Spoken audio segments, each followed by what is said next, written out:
everybody, and welcome back to Crime in Sports. Yay! Yay, indeed, Jimmy. Yay, indeed. My name is James Petrogallo. I'm here with my co-host. I'm Jimmy Wisman. Thank you so much for joining us today on another edition of Crime in Sports. Crazy-ass Crime in Sports. We are back. Terrific. We wrapped up Adrian Peterson's 3 parts there.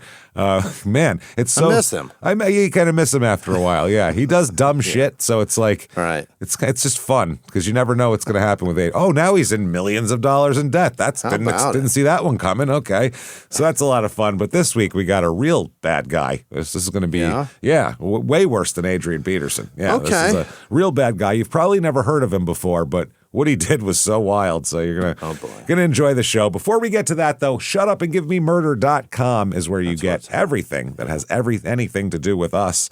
There, you can get merchandise for all the shows, get your tickets for live shows as well. We just had some great live shows in Phoenix. Wow. A lot of fun. Come out. Next show with available tickets is Denver on May 2nd. Salt Lake City has been sold out for a while. And then you can get tickets still for Royal Oak, Michigan for Small Town Murder on May 30th. Buffalo is sold out, so you can't get those. So thank you for buying those. Thank you for coming out, everyone that was there in Phoenix. That was great. Yeah. We had a great time. Shutupandgivememurder.com. Get yourself Patreon if you like yourself. That's the thing. Do you like yourself? Do you deserve there? Do you deserve but things? You should. Yeah. Yeah. Do you deserve things, people? That's the thing. That's for sure. You do. If you deserve anything, you should get yourself Patreon. $5 a month or above. That's all you have to be. We keep it at the same low price it's been for over 10 years. We're not messing with that. We keep giving you more, but we're not charging anymore. That's that's the way we're going to do this. So Patreon this week, all you need to be $5 a month or above, and you get everything we put out. First of all, second you subscribe, you get hundreds of back bonus episodes you've never heard before. That's a whole show in itself to binge there. Then you get new ones every other week, 1 crime in sports, 1 small town murder, and you get every goddamn drop of it. All of it. This week, what you're going to get for Crime in Sports, it's going to be a fun one. We're going to talk about the craziest names in sports history. Yeah. Just so we're going to laugh at people's names, find out what their background is, and, maybe it's like their grandfather's name or something, and we'll pick on them and have a good time. Then for small town murder, one of the most interesting things we've ever done here, we're going to talk about Stockholm Syndrome, which is when you start becoming, have sympathy for your captors, and you start identifying with your captors if you're kidnapped. Not necessarily love, it's just sympathy, right? Yeah. You start being you're all like a crew now. You're on their side rather than the people trying to save you from the situation. So we're going to talk about the original incident, which happened in Stockholm, which coined the term Stockholm Syndrome, because it is one of the craziest fucking stories that has ever happened. And can't wait for everybody to hear that. So that's going to be a lot of fun. Patreon.com/crime in sports is where you get all of that, and you get everything we put out. Crime in sports, small town murder, your stupid opinions, all ad-free with your Patreon as well. Every damn drop of it. And on top of that, you get a shout-out at the end of the show, too, where Jimmy will mess your name all up. So don't you worry about that. That said, let's dive into this with a real scumbag this week. Just a real piece of shit. Here he is. Okay. Felix Guillemar Verdejo Sanchez. Okay, he goes by Verdejo. That's his name that he uses, Verdejo here. Now, his nicknames are El Diamante, which is the diamond. The diamond. The diamond. He's a boxer. Mitsubishi used to make one of those. What was that? The Diamante. The Diamante, yeah. The used to make one of those. Yeah, they did. They made a Diamante. That's right. I remember the ads for them a lot. They seemed, were they nice, the Diamantes? It was their top of the line car, wasn't it? Okay. Well, I remember. I think it was their top of the line sedan. In the 90s, all the people had Eclipses. They were the hot shit. Yeah, the Eclipse. the sports car. The Eclipse, then the Mirage, then the Diamante. The Mirage. Yes, yeah, that was a real piece of shit. They were. Those Mitsubishis were not great cars back then. No, and then Fast and the Furious tried to race those cars. Jesus. All right. Yeah. Never mind. And they put turbos and shit on them, but the Mirage is still a giant piece of shit. Hunk of shit. Yeah, I remember those. So our guy here, Verdejo, was born May 19th, 1993. Yeah. So there he goes. Now, he's not that old, obviously. That's pretty damn young. He's born in San Juan, Puerto Rico. He is a professional boxer. His parents are Demetrio Verdejo Colon and Madeline Sanchez. So there you get the names combined like that. He's got 2 brothers and 2 sisters. He doesn't grow up super, super poor or anything like that, or rich, or he's kind of a middle-class kid in Puerto Rico. His father had epilepsy. Oh, no. Yeah, which then that started to put some pressure on the family because he couldn't work all the time. So there'd be some financial pressures and stuff like that. He is the only member of his family to be a boxer. He doesn't have like a boxing uncle or like 2 older brothers that box or any of that shit. Just started doing it. The only guy. Yeah, that's it. So apparently he's trying to improve their circumstances. So there you go. He liked baseball a lot, actually. Sure. As I would assume. There's a lot of in Puerto Rico, baseball's pretty damn popular. Yeah. The islands are real popular with baseball. Yeah, all that shit down there, they love it. Absolutely. So, but I guess he said he was practicing one day, I guess we heard here, and a family friend who's considered an uncle, family friend, he said that the kids, they were practicing baseball and they started arguing with each other. And somebody started throwing rocks at Verdejo over here, and it turned into a fight. Punches thrown. This uncle said that, he broke the boys up and said, if you want to fight, put some gloves on and get in a ring and fight. But you're not going to fight here. It's not. There's better ways to handle it. Why don't you guys use your words? I'll take you somewhere to fight if you want to fight. Get the proper equipment. Yeah, what we got to do it. Which is better than we were kids, because when we were kids, it was, you want to fight someone, you fight me, which is scarier than, So anyway, Verdejo said that was my first fight. Yeah. That was his first fight. They said that Angel, who was the uncle guy, he said he thought that young Verdejo here showed some promise, so he took him to a nearby gym where he met a trainer, and he wasn't playing baseball anymore after that. Sure. Verdejo said, quote, I loved boxing from the first day I tried it. I was always getting into fights in the streets, so I used boxing for discipline instead of fighting in the streets. Okay. Yeah, that makes sense. I mean, that's what they did with Mike Tyson. They were like, hey, direct it this way. See that guy? Yeah. He's the one person you're not going to get arrested for beating up. So beat him up. He wants you to punch him. Yeah, he's here. He's signed up for it. He's got gloves and little shorts and everything. So you hit him and everyone's going to cheer for you. But when you leave, if you hit someone, then they're going to arrest you. See, isn't it better to get paid and cheered for? Isn't that great? Much better. So that's what he's doing. His mother, apparently, he had some connections into the Puerto Rican boxing community because his mother worked with a cousin of Felix Trinidad, who was a great fighter, Felix Trinidad, a really good fighter, made his way up through the ranks, got robbed when they had that decision for De La Hoya against him. Well, so it's another Felix then. Yeah, yeah. De La Hoya fucking running away from him for 5 rounds. That was, God damn it, I hated De La Hoya as a fighter. I mean, I get he's skilled and everything, but the worst boxer to watch ever. Yeah. He's so fucking annoying to watch. Anybody that's doing it defensively is a boring fight. It's boring. He's just fucking boring. He'd be like, I'm up on points. I'll throw no more punches the rest of the fight. I'll just run around. I will move. I'll move a lot. I hated that shit. So, that's what he's doing. He idolized Felix Trinidad, Miguel Cotto, other guys like that from Puerto Rico who were champions. I don't know what year it was, but apparently he was the Pan American Youth Champion at some time, which is good. He's the winner at the lightweight of the 2012 American Boxing Olympic Qualification Tournament. Qualification was assured when he defeated a Mexican rival in the quarterfinals, and then the top 4 finishers qualified for the Olympics in his weight class. So 2012 London Olympics, here he is. He's 19 years old, and he's in the Olympics, for Christ's sake, which is a pretty big deal. Yeah, representing Puerto Rico, huh? Yeah, he beat Jose Huertas. Now, does Puerto Rico have their own Olympic team? They're part of America. Why would they have? They're part of the United States. Don't they fight for Puerto Rico? I don't know. Is he fighting for USA? I don't know. They vote in our election. They're part of the country. They're a territory. They're like Guam or anything else. They're like Hawaii before 1959. They're a territory. They do they vote represent? they vote in U.S. elections. They are U.S. territory. That's a good question. They represent America. Does Puerto Rico have its own team? The International Committee is in charge of. Okay, we know. We know the goddamn International Committee. Yeah, the team for they have a team for Puerto Rico. That's funny. Okay, interesting. Yeah. That's weird. Anyway, he defeated. Yeah, they definitely fight for Puerto Rico. Okay, well, there you go. Huh. They got their own team. How about it? Okay. I wonder why they do that. I don't know. That's interesting. I'm not sure. Does Guam have their own squad? Well, do you want me to Google it? Is there a Guamish? What do you call them? The Guamish, I believe. Amish, yeah. They're like the Amish, but with less clothes on. I got Less a feeling wool. they've never won in the Olympics, have they?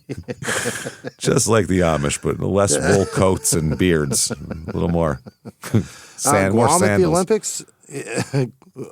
Olympipedia? What? What is that? Olympipedia is great. That's where you find all the criminal Olympic athletes. There's so many. Olympipedia. They definitely have a team. So yeah, I guess if you're a territory, and they've won too. There you go. All right. How about it? The Guamish people have risen, everybody. The Guamish people have 10 athletic wins. There you go. How about it? Of course, they were all for sandcastle building, but that's a whole other story. It's totally all different. running. Yeah. All of it. It's all track and field. You would think it wouldn't be because they're on a small island. You run out of space eventually. You just be running around in a Right. circle. Like people from Kenya, I get it. It's a big fucking place. Yeah. I'm going to go from one side to the other. That's a long run. I don't know, James. NASCAR never runs out of track. Yeah, that's true. That's true. It's a good just a point. big circle. I guess you're running in circles no matter what. Yeah. So that's fascinating. He beat the guy from Panama by points. Then in the round of 16, he beat a Tunisian guy by points again. And then in the quarterfinals, he lost to Vasil Lomachenko, who's a Ukrainian eventual gold medalist. Yeah. And Lomachenko sounds like it. Yeah, Lomachenko. Yeah. And he's widely regarded as one of the greatest amateurs ever also. So that's fine. No shame in that at all here. Apparently, Lomachenko, though, was praising Verdejo, saying how good he was. And he told promoter Bob Arum that Verdejo was his toughest amateur opponent. So he told Bob Arum, you might want to look at that guy. Go find that Bob kid. Arum's like, let me see if I can just wring some coins out of him. That's possible here. So the endorsement was a big deal. By the way, Lomachenko's amateur record is 396-1. God dang. That's a fucking wild record. He's fought 397 times and lost once? Once. That's pretty good. Who was that? That's Lomachenko. Oh, we don't know who beat him. I don't know who beat him, but Lomachenko's a bad motherfucker apparently. No kidding. So Verdejo's got a very aggressive style. He's a move forward fighter, push you kind of a fighter, Offensive, which is the ones you want to watch. Those are the fun fighters to watch. That's the fun one. You get two of those together, and you get fucking Hagler Hearns, and it's awesome. Right. You know what I mean? They're just going to beat the shit out of each other. It's got a good jab and shit like that. His overall amateur record is 106 wins and 17 losses. Which is pretty goddamn good for an amateur. Yeah. Here, he primarily the lightweight division, which is like 132 pounds in there. Sure. In October 2012, after the Olympics, he signs with Top Rank Boxing, which is Bob Arum's company there. Apparently, it had a reported bonus of $600,000 for him. Not bad. Which is huge money for him. Yeah. What year is that? This is 2012. He's 19 years old. Yeah, that's beautiful. And never had a pot to piss in, so that's pretty good. Now, his first pro fight is December 6th, 2012 against Leonardo Chavez, whose nickname is Arsenio without the R. Oh. Yeah. Is that something with fire? I have no idea. I figured he was a big Arsenio fan, and he just missed the R. Just didn't know how to spell it? Just call me Arsenio, man. I love that shit. Yeah. He's 1-0 coming into this fight, 7-1-1 for his career. This is at the Mirage Hotel and Casino in Vegas. So first fight isn't going to be in some, shithole VFW hall or something. He's in a goddamn Vegas casino for his first fight. Doing the real thing. Which is pretty fucking cool. This fight goes all 4 rounds. It's just a 4-rounder. And our guy here, Felix, wins by unanimous decision. Wow. In 4 rounds. So, and he won pretty much all the rounds on all the cards. So he did well. He's 1-0. Next up, he fights, this is January 19th, 2013, Tommy Archambault, whose nickname is Zoya Tokaye. Okay. Yeah. Z-U. Tommy is a first name, huh? Tommy. Yeah. Wow. Zuyatokay. Tokahe. That's this man's Jesus. nickname. I don't know. He's 1-3 for his career. 1-3 coming in. 1-13 for his career. He quit after that. It was like, okay, I'm not good at this. This is a TKO first round at Madison Square Garden. His second fight, he gets to fight in Madison Square fucking Garden. Fascinating. That's pretty cool.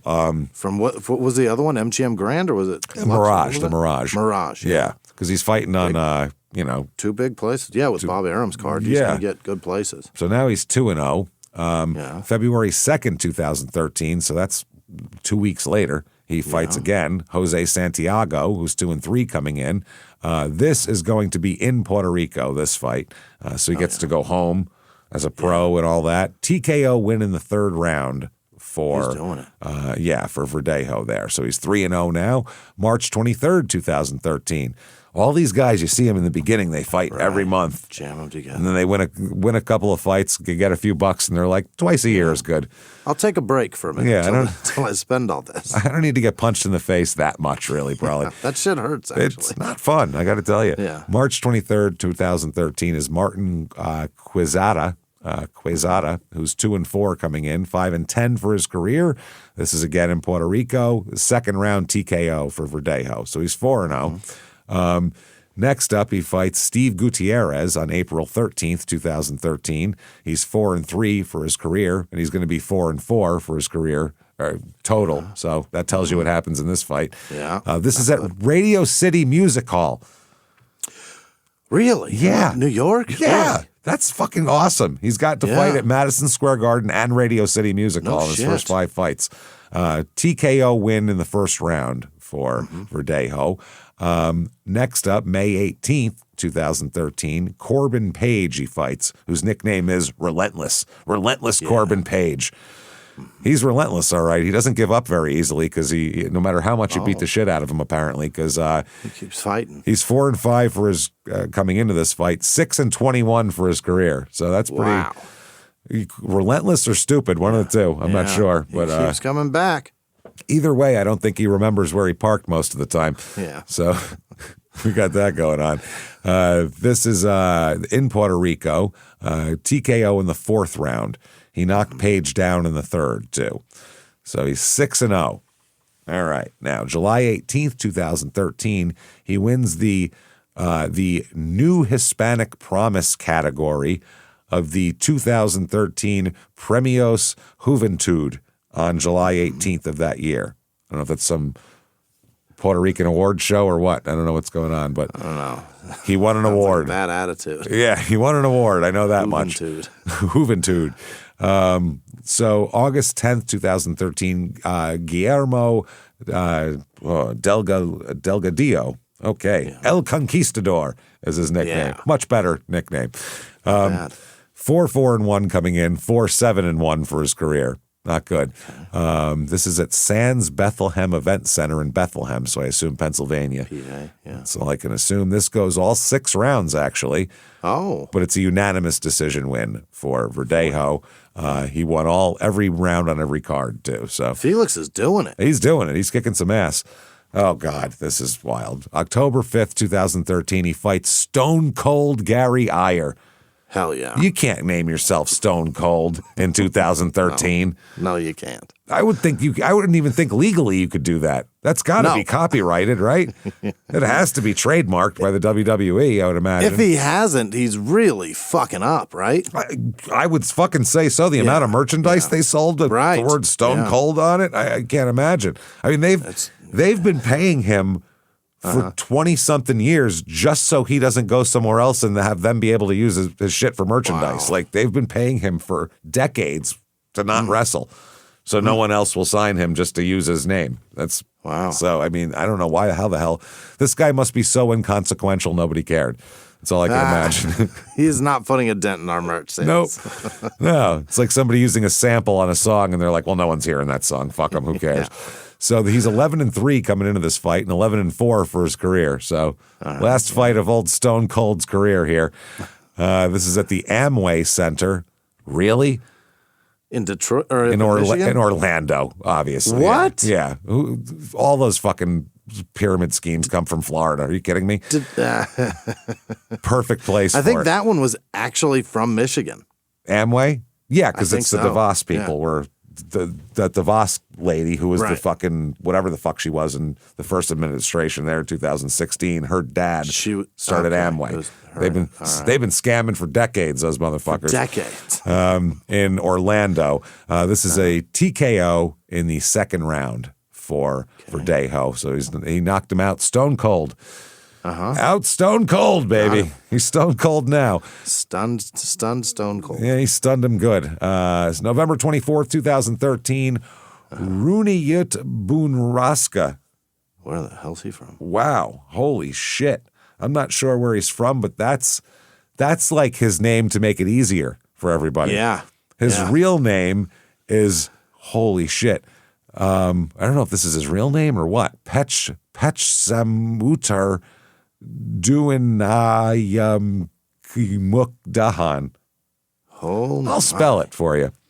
Please do. Okay, first name, Petchsamutar. Pitch some water. And then the last name of this, and this is his nickname, Duanaay. Yeah. Mukdahan. I don't. It sounds like four people's bad Scrabble hands all at once. There, that is tough. I don't know what that is. It sounds like somebody with a bad accent saying, "Fetch some water today, motherfucker." Mukdanahan. That's whatever he's from. That is crazy. So he's 8-1 coming in and 9-20 for his career. So his last fights he'll go 1-19 in his career. Yeah. And then finally go, that's enough of that shit. We're tired of saying his name anyway. Yeah, this is. Get out of here. We're sick of this shit. This goes all the distance, though. Unanimous decision. And 1 point was deducted from Dunakamakagadakahan in the sixth due to, quote, excessive low blows. He was punching in the dick constantly. Just attack. And it's in the last round, too. So he knows he's losing on every card. So he's just dick punching. Just fuck you. I'll just keep punching you. You're not fucking anybody tonight. You can walk away happy with a win, but you're going to have ice on your balls later. With a blowjob. No, you're not. Ice these. No, you are not. So 9-0 for our guy here. Now, Felix Verdejo, December 30th, 2013, boxingscene.com. They give away the B Scene, I guess the Boxing Scene Awards. Sure. 2013, he wins Prospect of the Year. Wow. So he's the up-and-comer in boxing at this point, which is a big deal. The article says the reaction offered by most at first glance of the Puerto Rican lightweight is immediate visions of future stardom. There's no shortage of upside to the 20-year-old young prospect who continues to move at a rapid rate through 1 year in the pro ranks. Verdejo was Puerto Rico's best hope for a medal in the 2012 Olympics, but had the misfortune of landing in the wrong bracket. He still left a lasting impression on promoter Bob Arum and his Top Rank outfit, who signed him straight out of the Olympics with a $600,000 signing bonus. 8 straight wins in 2013 have followed his pro debut in December 2012, splitting his time between New York and Puerto Rico for the most part. Top Rank has made a point to showcase the lightweight prospect on its most prominent cards, including his effortlessly handling Orlando Lara in 4 rounds in a pay-per-view supporting slot to Manny Pacquiao's ring return in China. Yeah. They said the Puerto Rican boxing scene has taken several hits in recent years, but a big night for the island came in October in Orlando, Florida. Verdejo scored a second-round knockout of Gary Iyer, stone cold, on the non-televised undercard of the ring return of Miguel Cotto, who stopped Delvin Rodriguez in 3 rounds in the HBO televised main event. Okay, they said the title run is undoubtedly in Verdejo's future. The only lingering question is, when will he reach that point? Given his advancement over the past 12 months, it's clear that there's cause for acceleration in 2014, though perhaps not to the point of quite yet challenging the world's best lightweights. Okay. January 25th, 2014, Loro Alcantar Leiva.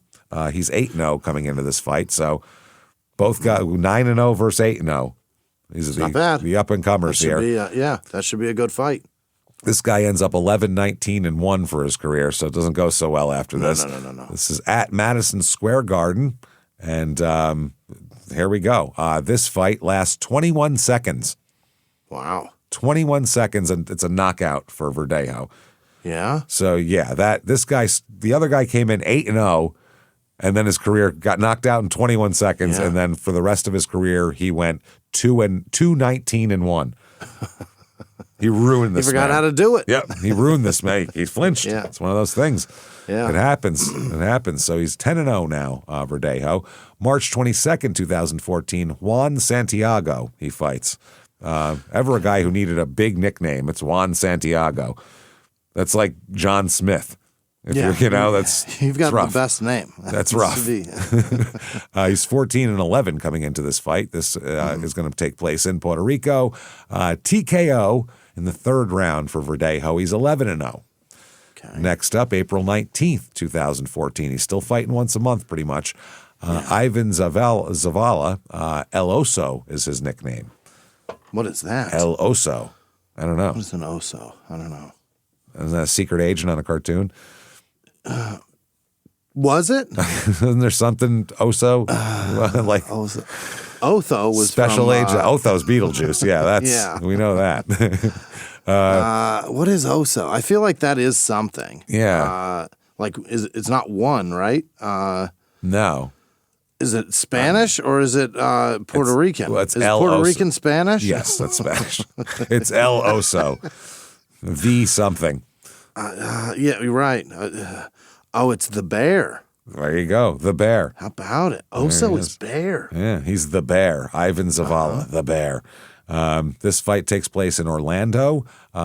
This is a first-round knockout again for Verdejo. So now he's not only winning, but he's knocking people out as a televisable Seriously, event. That's some shit people want to watch. So he's going to start getting on bigger cards. June 7th, 2014, Engelberto.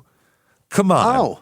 Why would you name your kid Engelbert? Engelbert is a crazy name in English. Someone in Spanish said, Engelberto. That's perfect. That's your name. It sounds so nice. Engelberto Humperdinko is his last name, which is Engelberto Valenzuela. Okay, it's just Valenzuela. Guarara is his nickname. Guarura. Yeah. Yeah. That's the warrior, right? Not sure. Because Guerra is Spanish, so Guerrero is going to be Guarura. Yeah, I think that's warrior. I'm pretty sure of it. 9-1 coming in, 12-17 for his career. Again, not good. This is Madison Square Garden, big old fight. Nice. TKO in the first round. So now got him again. He's on a streak of knockouts, and Felix is a badass. Yeah, 3 out of his last 4 have been in the first fucking round. Yeah, you don't see that with lightweights that often. No, that's why some people are bored with lightweight fights. I like them if it's skilled boxing; it's great. But if somebody's getting hurt like that to where they can't get up, that's impressive. So fucking impressive. Mm-hmm. Especially when you're only got 130 pounds to throw at them. Right, it's not it's bad. a flurry of knocking your brain around. Oh shit! You gotta throw them fast, real fast. July 10th, 2014, the New York Daily News. Diamante looks to get rough. Felix Verdejo has his eye on lightweight belt is the thing here. So they're talking about his dominant performances and everything like that. He says, this is Verdejo, for me, it's an honor that people think of me that way, that I'll be the next one to carry that baton, meaning they're saying he could be Puerto Rico's next great champion after Miguel Cotto. And he's like, yeah, I could do that. He said, I have to work hard every day, focused on what I'm doing, but above all else, I'll have to remain grounded, which is most important. Yeah. So there he is. He's doing very well. A source at Top Rank Boxing confirmed that his next fight will take place on August 16th in Puerto Rico, but they've yet to come up with an opponent. Verdejo said, I just have to keep training and stay focused. That's the trick to this. Fights are won in the gym, and I'm going to work to keep meeting people's expectations of me. Yeah. So August 16th, 2014, Oscar Bravo he fights, which sounds like a made-up name. Johnny's brother. Yeah, Oscar Bravo sounds like a made up like 70s character. It really does. La Machina. This is his nickname. Machine. Yeah, that's right. 21-5 coming into this fight. 25-13-1 for his career. So Okay. Felix will break you, it seems like. Yeah, he breaks him down, makes him forget how to fight. It's weird. So this is in Puerto Rico. Unanimous decision in 8 rounds. Nice. So you got a guy with 26 fights under his belt. They know how not to get knocked out. Yeah. Something you got to learn early. You know when you're in trouble. You know how to hold. You know how to get around shit. That's the benefit of boxing too. Going into the fight, you know what you're up against. The downside of a fight on the street is you don't know where this man's been. You have no idea who the fuck this guy is. No idea. You don't know if he's a Navy SEAL. You don't know if he's a pastry chef. You have no fucking idea. If he used to train with Felix. No clue. Could be Felix's old sparring partner. They had to fire him because he was too tough. He kept hurting Felix. You have no clue. This guy might be able to go the distance, man. And we brought it up a lot, but hence the Phoenix Michael Carbajal gas station footage. Some guy said, fuck this little 110-pound Mexican, and then got hit in the face 40 times and was like, oh my God, Jesus, make it stop. Where did you come from? Yeah, don't fuck with people. You never know. Yeah. Next up, October 4th, 2014, Sergio Reyes he fights. He's 26-4-2 coming into this fight.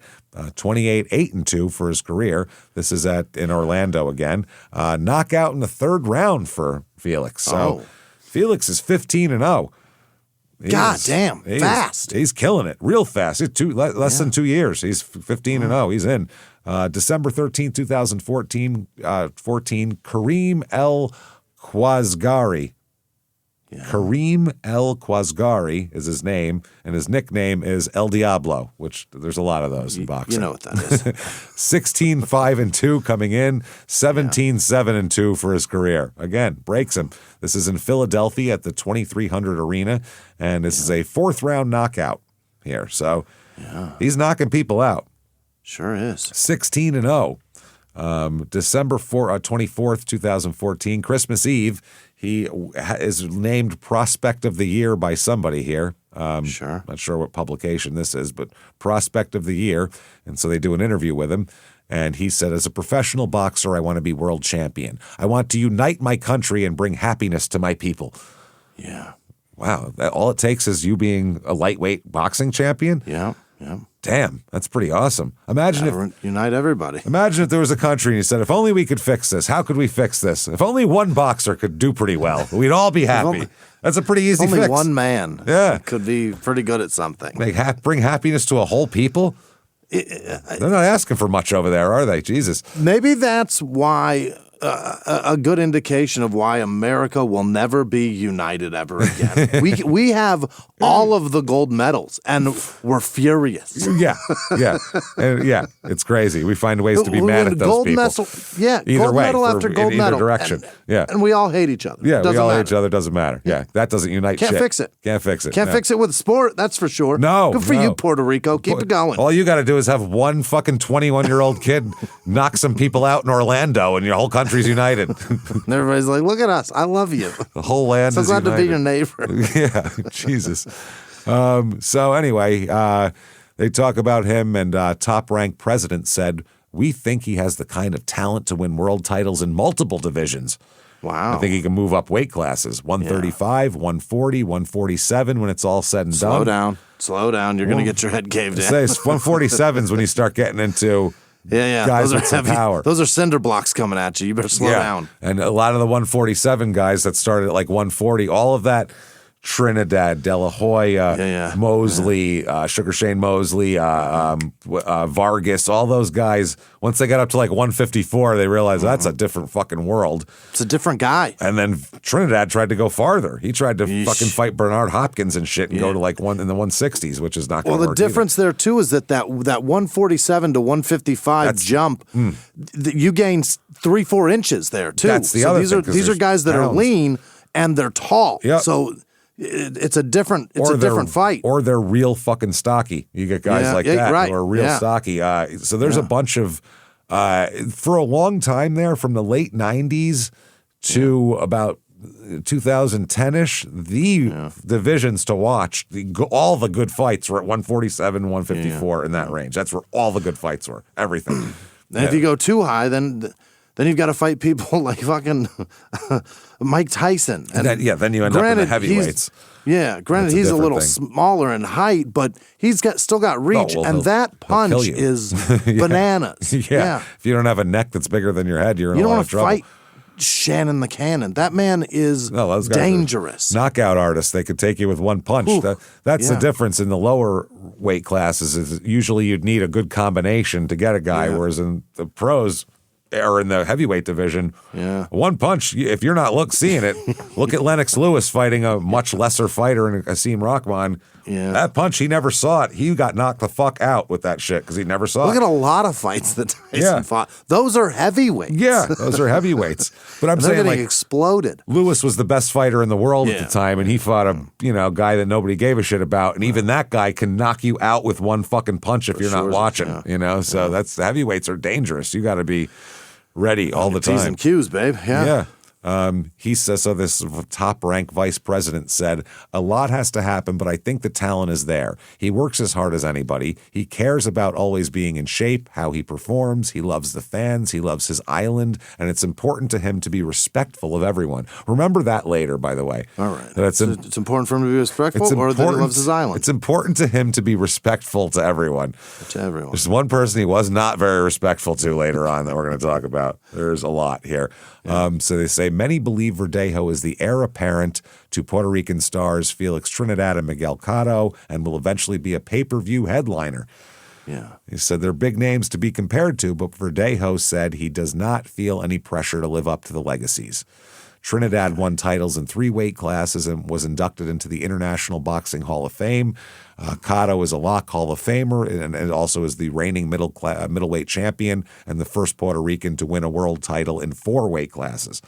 Wow, that's impressive, man. 4. Verdejo said it's an honor to be compared to those big stars from my island. They did their job. I will do mine and keep developing. Tito is my friend, meaning Felix Trinidad. Every time he sees me, he's giving me advice, and I appreciate it. He tells me to keep training hard, and after I accomplish what I want in boxing, there is time for everything else.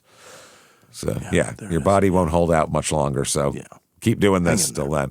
He said, I respect Miguel a lot. He's a good guy, but my relationship with Cotto is not the same as with Tito. Cotto's more focused on his career, so we haven't had a chance to talk a lot. Yeah, he was still a champion at the time, whereas Tito was retired. He's kind of the elder statesman at that point. He said he's known Trinidad since his amateur days because his mother worked with his cousin, so that's how he knew that. He says, I enjoy what I am doing, and I enjoy being with the fans. It's the way I always have been. He says, even now, everywhere Tito goes, people are all over him. I would love that to happen to me. I will keep working hard as long as I keep doing what I'm doing. It will come little by little, and the love from the fans will keep growing. He said, Tito's my favorite boxer. I grew up watching him, but one of my others is Marquez. I admire everything he does. Juan Manuel Marquez he's talking about. So they said he's expected to make his 2015 debut in February, headlining a Unimas televised card, so in Spanish television. But they said he'll likely be on HBO before the end of the year. Eventually, he's expected to headline big cards at Madison Square Garden on Puerto Rican Parade Weekend in June, a date which Cotto had won many of his biggest fights. But they also said they don't want to rush him. Top-ranked guy said he's very easy to market, and the fans already give him a big reception wherever he goes, but we want him to mature physically. He's still only 21. That's a great point. That's huge. I mean, he's not really physically. A lot of people aren't. Yeah, he's going to get bigger and better. Aren't shit until they're 24, 25. They fill out. Yeah. Mike Tyson was rare. A guy who was had adult man force when he's 17. That's not normal. Crazy. That's not normal, I mean, my best body was probably 17, but I'm not an athlete. You weren't at your strongest probably, though. No. That's probably. You were probably just at my your strongest thinnest now. at the time. Yeah. I have not been strong. You were at your thinnest when you were 17. Yeah, I wasn't in... That's probably at my most vein-driven appearance at 17. Yeah. After that, I blame alcohol because that's about when I started drinking. And then by the time I was 19, I looked like dog shit. That's a pretty short window you got there, Jimmy. Yeah, I had about an 18-month window. It's about 17 and a half, anywhere from 17 and a half to about 19. Anywhere in there, I felt real good about myself. In the mirror. Had a good 18-month run of looking decent. But then I had that big stupid face of a child. I had a baby face until... I mean, I don't know when it stopped, but I used to have quite the baby face. I bought cigarettes the other day, and I pulled my ID, and the guy giggled and goes, "You're good, dude." You're good, dude. You have a gray beard. You're okay. You have a full gray beard. You're all right. We're going to go ahead and let you go on this one. He giggled at me like, "What are you doing?" Yeah. I was like, "What?" I thought you had to look at everybody's. No? Okay. I guess not. This guy? All right. All right, fuck it. No, sir. You look like shit. That's awesome. This Moretti guy said we want him to take his time and get him experienced. It may take 25 fights. It's a costly venture, but that's the way you should do it if you can. Costly for them, meaning because they're not making a lot of money off him now, but they got to prop him up. They said this is a marathon with him, not a sprint, and he and his team are with us on this. We are not slow in his development, but we're not rushing him. That said, he's ready for the next step. There's no question. I think he's ready for some better guys. And Felix said, I like the pace my career is going. I'm very happy with the way things are going. I know this is the stage of my career and where I'm learning and I'm developing, and I understand that. I know there's a lot of people with a lot of expectations, but that motivates me to train harder and reach my goals and develop. Yeah. I don't feel the pressure, but I'm up for the challenge. He's got a chip on his shoulder, it seems like, too. Well, yeah, he's got a lot of idols that he wants to. Yeah. He's got something to prove. Things he wants to live up to. Yeah, it seems like a goal. I want to be a Tito Trinidad, which is a pretty big goal. You know, he made a lot of fucking money. Tito, sure did. Shitloads. Yeah. April 25th, 2015. Marco Antonio Lopez, whose nickname is El Kua Kua. What is that? Kua. El Kua Kua. The something twice. I don't know. It sounds like a fruit, doesn't it? It does. The double kiwi. Yeah. El Kua Kua in English. That's Kua. Right. Yeah. Kua. It's a piece of fish net. Oh, he's the fishnet fishnet. He is not the fishnet. He might be the fishnet. We don't know. He might be the fishnet, Jim. I think he's the fishnet. That is hysterical. Yeah, it says it. I mean, that is the number one thing is or a piece of leaf. It's either a strip of leaf. Nothing that sounds threatening is what you're getting at. It's not a mean animal. It's not a wolverine. No. It's not a badger or something. No, none of it. There's not even a squirrel. It's not even. There's not an animal that's frightening in this. It's all a strip of leaf or a fishnet, or I guess he wraps you up. I guess that's the point. Nothing that you would make like a high school mascot out of. Put it that way. No. Yeah. No, it's nothing threatening. He is. He's hooker pantyhose. That's what he is. So. Good for you. Marco Antonio, prostitute panty Lopez. Excellent. Beautiful. He's 24-5 coming into this fight, so he's a pro. Yeah. 25-9 for his career. So he loses. He goes 1-4 after this fight, or 1-3 actually, because he loses this fight as Felix beats him with a TKO in the 5th round. Wow. And so there we go. The fight was contested for the vacant WBO Latino lightweight title, which I never knew existed. Just for Latinos. Yeah, just for Latinos. It's only for you. It was at stake for Verdejo. Lopez was 4 pounds over the lightweight limit. So if Lopez won, he wouldn't have got the title anyway. Oh. But Verdejo wins the title. So there you go. So they were, all the judges had him ahead on the cards too. So he's 17-0 now. All right. June 12th, 2015, he's going to have a big fight coming up, and the guy he's fighting wants to be the spoiler here. San Antonio's Ivan Najera wants to be the spoiler. Like those. The spoiler? Yeah. Yeah. I like when a guy ruins everything for somebody. Yeah, especially a guy who's got nothing to lose comes in there and throws down. Yeah, says, I say that loosely. I mean, like in sporting. I don't. yeah, want a yeah, guy not that in just real life. No, in sports. destroys a man's life. No, in sports it's fun because it's just fun to see something you didn't expect to happen. It's awesome, in sports. It's upsets are fun. This guy says, I know this is supposed to be his big moment, but I'm here to do what I always do, spoil the party. All right. And that's what he says. So he's ready to go. I don't know. The guy, this is Harold Letterman from HBO, called Felix a murderous puncher. He says, I really don't know if Najera being 4 inches shorter is going to be much of a problem for Verdejo. I think Verdejo that night is going to look absolutely sensational. I think it's going to be a big showcase fight for Felix Verdejo. The bout is being billed as Mexico versus Puerto Rico. Oh, boy. Which is always a rivalry there. You have those in all the islands. You get a Dominican and a Panamanian fighter fighting each other. Holy shit, that's a big rivalry. It's huge.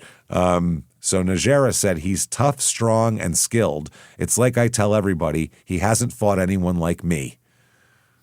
Okay. He said, I'm going into his backyard. That gets me motivated. And Verdejo said, I don't like to make predictions, but I do expect this, but I don't expect the fight to go the distance. That's what he said. Yeah, that's it. So he's ready to go. So Ivan Najera is Bam Bam is his nickname. Yep. No translation needed. No, I've seen the Flintstones. Yep, and he's 16-0 coming in. Dang. He's 16-0, and Felix is 17-0. So this is a big fight. It's Madison Square Garden. Yeah. And this fight goes the distance. Wow. All 10 rounds here. But Felix wins the fight, and he's up. He won pretty much every round on every card. Really? I think he lost one round on one of the cards. So he dominated the fight the whole way. Yeah. So that's how it goes. By the way, I think Najera was actually born in America, though, so I don't know why it's Mexico versus Puerto Rico. Who knows? I'm not sure. Just trying to you got to market something. Yeah. So Verdejo scored 2 knockdowns and really just kind of beat the shit out of him. He connected with 40% of his punches thrown, too, which is a high percentage. Couldn't get away from him. December 11, 2015, Jose Nilson dos Santos. Jose Nilson is his first name. One word. Okay. Josenilson. Jose Nilson. That's it. Yeah. Huh. His nickname, Joe. I swear to God, I swear you're expecting it. Jimmy was poised with his fingers over the keys to look up more Spanish words. Can't wait to Google this. And he gets Joe, J-O. I got it. I think I got it. He's 27-3 coming into this fight, 29-4 for his career. This is in San Juan, Puerto Rico at the Coliseo Roberto Clemente. Is that right? He got his own Coliseum. That's beautiful. Oh, Roberto Clemente is the hero of the island. That's why all the kids want to play baseball. They all want to be fucking Roberto Clemente. I mean, Christ, it's a sick last name, too. It sounds like a fucking great hot sauce. It really does. He's awesome. It sounds like a fruit you'd like to eat. I'll have 3 Clementes, please. Oh, that sounds delicious. They're so fragrant. It's a mango with a specific spicy sauce on it. Yeah, it's very delicious. good. And Roberto Clemente was a fucking incredible baseball player. He didn't get to have those last few years of his career where he would have padded his stats and did all that shit like everybody gets to do, but why not? Did he die? He died in a plane crash bringing relief for a hurricane. Say what? Yeah, he was bringing relief to the island for a hurricane because there was a hurricane, so he was doing relief stuff, and his plane crashed. He died. I for sure did not know that. Small plane crash. Very sad. Yeah, he was still playing. That's horrible. I think he had just gotten his 3,000th hit, as a matter of fact, at the end of the season before, and he was amazing though. Clemente does not, because he died young like that. Didn't get a chance to be like the old elder statesman that everybody kissed his ass. They forget what a fucking amazing player he was. He's really what year did he die? Incredible. 71, I want to say. Yeah, that makes sense. Yeah, 71, I would never know. 72. Looks like, Okay, somewhere in there. So, Christ, he had a cannon for an arm, fucking aggressive base runner, great hitter. He was just awesome, man. Yeah. So this fight, second round, a knockout for Verdejo here. And he's still the WBO Latino lightweight champion. Wow. February 27th, 2016, William Babyface Silva. he's fighting. Okay. 23-0 coming into the fight. Wow. Not bad. This is at Madison Square Garden. It's a big deal. Big deal. This fight goes all 10. Dang. And Felix wins a unanimous decision and wins pretty much every round on every card, too.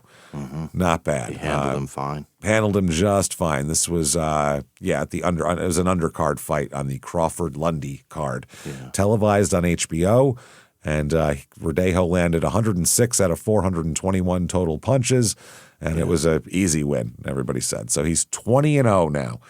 God damn. 20-0. So he then fights on April 16th, 2016. He fights Jose Luis Rodriguez, who goes by La Boa. Yeah, a constrictor, right? That's right. He's going to squeeze you. Gotta be what that Squeezing you tight. La Boa. 18-8 coming into this fight. So he's been squeezed a few times himself here. This is at the Roberto Clemente Coliseum again in San Juan. This fight goes all 10 rounds again. Once you get the experienced fighters, they really know how not to get knocked out. It's they can roll punches, they can slip punches, they can take one that glances off, and it looks like a strike, but you missed. Yep. It's art. At that most point. importantly, everybody gets in trouble from time to time, and it's if you know when you're in trouble, getting yourself out of trouble and being able to get a second to not get hit with more punches, whether it's to the ropes, whether it's a clinching or whatever it is. But that's an art in boxing, and that's how you survive and not get knocked out. Yeah. And after this win here, the WBA ranks Verdejo at number 2 in the lightweight division, and the WBO ranks him as number 3. Okay. 21-0. He's pretty much, not ignorable anymore. Yeah, he's dominant. But they're talking about this next. There's an article here in June of 2016, and it says Verdejo needs to regain his lost luster. He's 21-0. I don't know what they want from this guy. He hasn't lost. What's the luster? They said this time last year there was reasonable buzz within the boxing industry about Felix Verdejo becoming Puerto Rico's next Felix Trinidad. So they're saying he's flashed power and charisma and all this shit. They said a right hand injury prevented him from fighting for nearly 6 months, but he knocked out Brazil's Dos Santos there in the second round. They said a pair of pedestrian performances since that knockout have alarmed Verdejo's handlers heading into his HBO fight Saturday night. So they're saying that he went the distance with 2 guys that were not really that impressive. Sure. They said he just didn't look like the same explosive, powerful fighter he previously appeared to be, too reliant on one punch, didn't throw many combinations, and didn't have the same snap on his punches later in those bouts.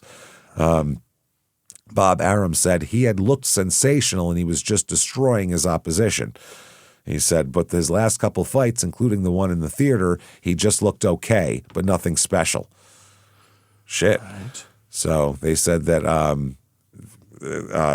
quote, when we looked into it, we found out that he had continued to spar and everything. He was having a good time during training camp.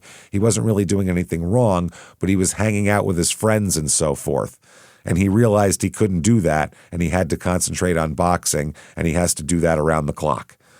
Okay. No hanging out with your friends ever. We found him socializing, and we were like, no. Back into the veal box with you. This is wow, that's really fucking funny.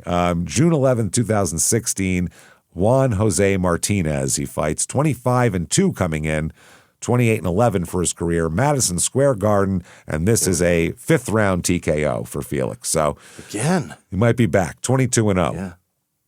So he's looking great. The world is his oyster. It's great. August 7th, 2016, he's in stable condition after a motorcycle accident. You dumb fuck. Why you would dummy. you? Any of these guys that are professional athletes that get on a motorcycle, you're a fucking It's moron. so dumb. You're a Just dipshit. wait. You Just got plenty wait. of time to ride those when you're done. Once you're fat and old, it doesn't matter if you destroy your leg in a fucking crash. You will, and if, it won't You'll matter lose then. Yeah, we're all okay with that. So, he was on the verge of a world title shot in November, but now he's in stable condition. Not a chance. After that, they said he's being treated for head trauma and lacerations to the face. That sounds like no helmet. That's not good. And his whole left arm, they said. That's what he's being treated for. But he's in stable condition. Top Rank said they have him sedated. We're waiting on further details of his condition. There's no reason to speculate on anything. Our prayers are with him, and we're hoping he makes a speedy recovery. Where did he crash? Because if it's in Puerto Rico, yeah, they ride those fucking scooter things all over the place there too, right? And I don't know if they have helmet laws. I mean, a lot of states don't have helmet. Arizona, they don't have a fucking helmet law. I don't know what their laws are at all, to be honest. Who knows? I have no clue. I don't know if they have any. No idea. So he was looking at a possible 135-pound world title shot in his next fight against England's Terry Flanagan in a bout. I guess the camps were ordered to begin negotiations to do it. It's a mandatory fight with this contender, and he has to defend it, and that's how it works. So they said they don't know what's going on now. They said we were getting closer to a fight with Flanagan for November 5th, but at this point, who knows what will happen. We're far more concerned with his recovery. Yeah. So he's recovering. There's a picture of him. He looks pretty fucked up. He's got his thumb up, but I mean, his head's swollen. He looks like a mess. It's swollen. Yeah, that's no helmet, right? No, his face is all scraped up. He's got a big, on his forehead, he's got a big fucking missing skin. Did they say what he was patch. riding? It had to have been a fucking scooter, right? It just says a motorcycle. Yeah. We're not sure exactly. Fucking island motorcycles, though. Those things are scary. Yeah. So anyway, they showed the picture. One of his handlers said the cuts were stitched up this morning and they'll continue to keep him under observation an additional day. He may be discharged tomorrow. So that's great. They said the examination for internal bleeding came out good for him. No internal bleeding. They said they performed an examination from head to toe and he has no fractures or bleeding. He has only scratches on the face and other body parts. And he hopes to be back home soon. No skull fracture, huh? None of that. So there we go. He was wearing an open face helmet, they said. One of those, yeah. Yeah, that's what he was wearing here. They just say motorcycle accident. He said, I have definitely learned a big lesson. I'm not perfect. I thought I was till now. Is that right? That's what that says to me. If you say I've learned a lesson and then say I'm not this, that means you thought you were that before, right? Yeah. I've learned a valuable lesson that asphalt chews me up, and I'm not perfect. I'm not tougher than asphalt. That's what I've learned. I've learned if a Diamante hits me, it's gonna win. That's what I've learned.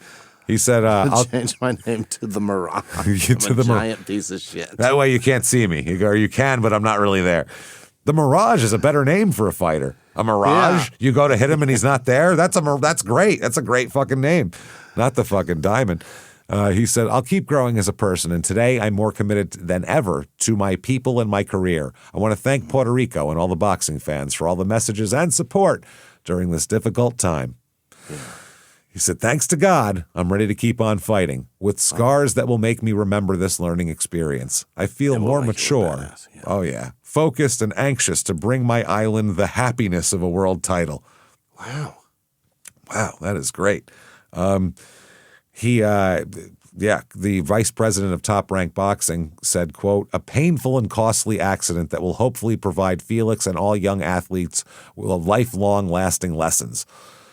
Yeah, don't be a dipshit. December 6th, 2016, he announced he's close to returning to the ring, which is a fight they're going to slate for February 3rd, 2017 in Puerto Rico. Okay, here we go. February 3rd, 2017 in Puerto Rico. Oliver Flores, Trombita is his nickname. The trombone? I don't know. It might be, right? Or it might be the trumpet. Maybe the trumpet? Trombita. Trombita? Small trumpet? Is that what that is? That's got to be something small. I know that. I know it's something small. I don't know what. Yeah, it's going to be the small. It's the trombone. Yeah, not trumpet. The trombone? Yeah, it's tiny trombone. Why would you want to be why is that threatening? I'm a small trombone. Know. Look out. I can go, what? Why? I don't understand why that's the trombone. I don't know why that's threatening, but he's 27, 2-2, which is pretty goddamn good.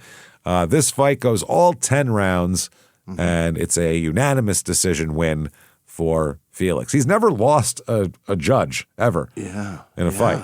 If it goes to the judges, he's coming out victorious. By a lot. So June 12, 2017, Terry Flanagan versus Felix Verdejo deal is close. So he's getting close to that world title shot. Verdejo is the mandatory challenger for this guy's title. And they're looking at doing it here. Yeah, so that's what we're all talking about. That's going to be the big deal. Then July 17th, 2017, Flanagan suffers a leg injury. This fight is doomed. Yeah. They had a fight scheduled for September that's now going to be postponed here. Oh, was he riding a horse? I was going to say it's England. Who knows? He was on top of one of those big buses. He fell off. It was terrible. Yeah, so that's what happened. He injured his leg. I think it was in the ring. He did that. They said, we don't know how long Flanagan will be out or anything like that. Also, on the same day, the WBO wants evidence of this injury. Show us your injury. Oh, show us at least some x-rays? Show us you're not bullshitting us, basically. Yeah. All right. Because they say that, this fight was supposed to happen, and it seems like you don't want it to happen, basically. They said, we requested a medical certification of the injury as required by the protocol. I spoke with Flanagan today, and they're supposed to send the document to us tomorrow. Flanagan will return to the doctor on Tuesday. He only informed me that it was a leg injury, but he did not say which one had the injury, so we have to see the medical certificate. Oh, because if it's the left one, he can still fight. Yeah, otherwise, yeah, it's fine. It doesn't matter. It's a leg injury. Who cares which one? Yeah, I guess you at least tell if you're lying, tell us the full lie at least. Yes. Tell us all. If you're lying, run all the details. Yeah, give us one of those. March 17th, 2018, Inez Antonio Lazada Torres. Canitas Zatan is his nickname. Okay. Anitas? Canitas. Oh. Canitas Zatan. Is that with a K? Like carnitas, but with no R. Oh. Canitas. Canitas. Canitas Zatan. Zatan. Which That's sounds like some sort of wizard from Romania or some shit. Does. Isn't that what Tom Hanks, how he got big? Isn't that from Zatan? Yeah, right. It was what was it? Zoltan. Zoltan. Yeah. Something with a Z. It's hilariously it tries to say it's Satan's pork, but that's not. That would be is. awesome if his name was Satan's pork. That would be perfect. You know what? Only if Sword followed it. Satan's pork is who he is. I don't care what the fuck he is. It doesn't matter what it means. It doesn't matter. Now it's Satan's pork. He fought Satan's pork is incredible. That sounds delicious, actually. I bet it's spicy. That sounds really good. A cañita is a straw, so it might be like. That's not threatening. No, Zaytan's straw. I'd much rather be Satan's pork than Satan's straw. Satan's pork. Why did it say that? I don't know. AI is not working, James. No, it's AI not is at so all. broken. When you type in Canita Satan and it comes back Satan's pork, there's no fucking way that's what that can't be means. it. Oh my God. So he fights this guy's 38-2 coming in. Yeah. That's a fighter. This is at Madison Square fucking Garden here. Wow. This fight goes almost all 10 rounds. Yeah. But it is a TKO loss for Verdejo in the 10th round. He gets TKO'd and he gets knocked down and the ref calls it in the 10th. Satan's pork got him. He got him. He was ahead on the cards too, Satan's pork. So if he went, or not Satan's pork, he was ahead against Satan's pork. So got you. All if right. if he went the distance with the pork man, yeah, Satan couldn't have helped him. He would have lost. Verdejo would have won. Google Translate says it means gray hairs are a curse. No, yeah, who the fuck knows? That can't be it, right? Who knows? I don't know. So anyway, we're going with Satan's pork. We're going with Satan's pork. He beats the count. He gets up, and the guy comes at him and hits him a few more times, and the ref calls it. So 2:37 of the round, by the way. Oh, 23 seconds left he had, and he would have won the fight. All he had to do was hold on. All he had to do was hold on. And that's 23 seconds. That's a long time. You got to call it if he's getting beat up in 20. It's not like Meldrick Taylor or Julio Cesar Chavez, where that was obviously horseshit. That was crazy. But this is But 23 seconds is a long That's a long time to get the shit to take beaten out of you. punches. Yeah, you can't do that. It's not. If it was 4 seconds, I'd say let it go, but it's not. Sure. November 10th, 2018, Yardley Armenta Cruz, who goes by Yardley Suarez for some reason. The only other person I know that's named Yardley is Lisa Simpson. Yeah, Smith. So yeah. that's very odd. Isn't it Smith? Yes. Yeah. 24-11 coming into this fight. They need him to get himself back on his feet. Yeah. And this is a second-round knockout for Felix. So he wins this one. April 20th, 2019, Brian Vasquez, El Taquito. Oh, the little taco. The little taco. Isn't that what taquito means? Tiquito is how he spells it, too. Yeah, that's got to be a regional spelling of it, right? I'm sure. I don't know what he is. I don't know where he's from. This fight, Madison Square Garden, goes all 10 rounds, unanimous decision win for Felix. And, so they said they thought that Felix left a lot to be desired in this fight, too. Didn't dominate it. He didn't even beat him up. Kind of lazed through it. He's 25-1 now. After that fight, there's a lot of critique about what he's doing, and so he gets a new trainer. Mm-hmm. He's announced that he's met with numerous trainers who are interested in working with him, and he's going to figure out who the fuck he wants to be with. January 18th, 2020, Miguel Rey Rojas he fights, who's 18-3 coming in. This is a unanimous decision win again. But he went on to, he said after he got better as the fight went on, basically. Okay. But despite the win, critics were not impressed because what is happening? They felt like he should be dominating people like this by now. He should be. Maybe that accident scrambled his eggs a bit. I don't think it helped. It's been but since before the accident, though, he was having the decisions, but now he's not even dominating the fights anymore. July 16th, 2020, Will Madera, he fights, whose nickname is Ill Will. Hey, I like that. He's 15-0 coming into this fight, 17-3 in his career. This is at the Bubble MGM with the Bubble. What is that? Is that their arena? It's got to be. It's at the MGM in Vegas. Yeah, in Vegas. Then that's going to be their arena. First round knockout. So he was 15-0, Ill Will, and now he's got knocked out in the first round. Sure. Now, October 2nd, 2020, Felix has a legal battle going on between him and his former manager. Who's his former manager? Ricky Marquez. Okay. You said that like you were going to know who his manager was. No, I was. Yeah, right. Well, let me What's go his through the nickname? Rolodex of all the boxing managers that I'm aware of. Is he Satan's lamb? What is he? Satan's mutton? What are we eating now? Yeah, this is Satan's chorizo. That's what he is. So anyway, the Court of Appeals rejected the appeal presented by Marquez, in which he asked them to review a decision regarding a constitutionality of certain provisions in the professional boxing regulations of the Sport and Recreation Department. Okay. They dismissed the appeal for lack of jurisdiction. So anyway, they said the ruling represents yet another victory for Felix in this process that we have had to carry out. It's time for Marquez to accept once and for all that the relationship with Verdejo has ended, and no one can be forced to remain in a professional relationship detrimental to his career that violates his best interest based on a void and illegal contract. Okay. Apparently, he had a contract with him, but they're saying it was a bullshit contract. December 12th, 2020. Masayoshi Nakatani. You don't have to look that one up. That is that's Japanese as fuck. Google's going to fuck that up for sure. For sure. He's 18-1 coming in and 20-3 for his career. This fight goes to the 9th round where it's another TKO loss for Verdejo. What is going on? It's crazy. He was up on every card, every round. Yeah. And the guy shocked him. Slept him. Yep. Wow. Nakatani went down in rounds 1 and 4. So, he was dominating this guy. He was either winning him or Nakatani was rope-a-doping and getting him tired out. Usually rope-a-dopes, you don't go down. Yeah, you usually go against the rope. You don't go down. That's where the rope comes from. Yeah. Going down is bad, always. You never want to be down because the ref might call it off. You never know what the ref sees in your eyes. So you never want that to happen. So this fight, this is in the 9th round. Verdejo goes down twice and they call it. Dang. This was for the WBO Intercontinental lightweight title that was vacant at the time.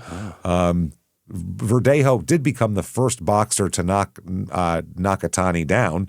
Once in the first and once in the fourth. However, and again, he got knocked down.